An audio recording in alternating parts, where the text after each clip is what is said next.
Hello বন্ধুরা, আমরা যাচ্ছি কাছুয়াধাম শ্রী শ্রী বাবা লোকনাথ ঠাকুরের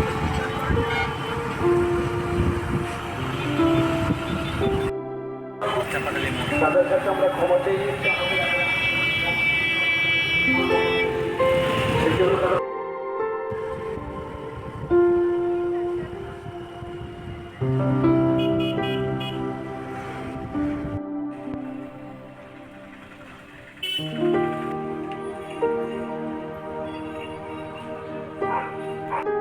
ধূপ দেওয়ার জায়গা।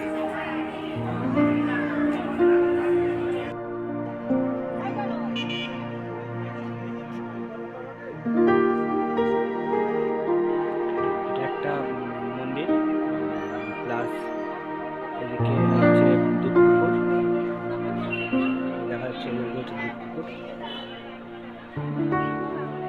এখান থেকে প্রসাদের কুপন দেওয়া হয়, আপনারা এখান থেকে প্রসাদের কুপন নিতে পারেন, নিয়ে এই যে লাইনে দাঁড়িয়ে আছে মানুষ, এখান থেকে প্রসাদ খাওয়া।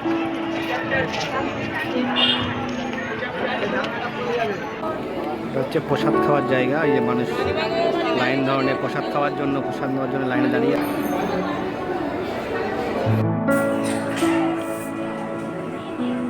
হ্যাঁ, আপনারা দেখতে পাচ্ছেন এটা হচ্ছে বাবা লোকনাথ ঠাকুরের পুরনো বাড়ি। এখানে তিনি জন্মগ্রহণ করেছিলেন।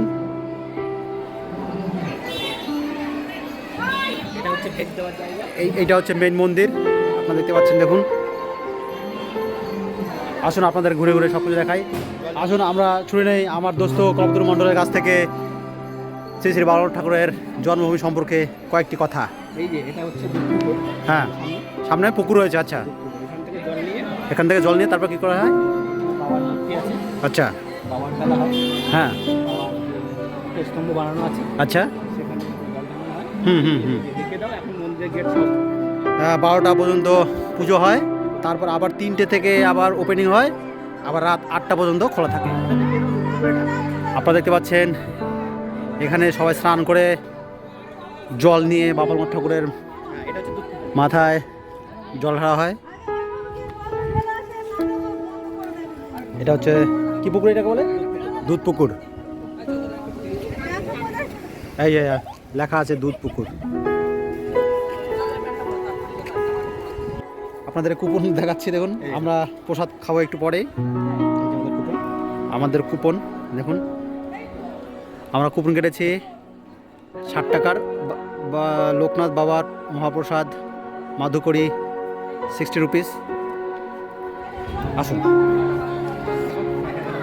হচ্ছে আমাদের বন্ধু, সে খুব ভাগ্যবান, সে বাবা লোকনাথ ঠাকুরের জন্মভূমিতে জন্মগ্রহণ করেছে।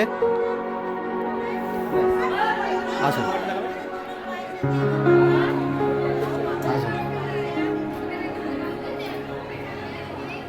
এতদিন আমরা বইয়ের পাতায় পড়েছিলাম শ্রী শ্রী বাবা লোকনাথ ঠাকুর কাছুয়াধামে জন্মগ্রহণ করেছিলেন। আজ আমরা সত্যিই ভাগ্যবান, তার জন্ম। একটা আপনার ছোট্ট জায়গা রয়েছে, সেটা হচ্ছে এটা বিশ্রামগার।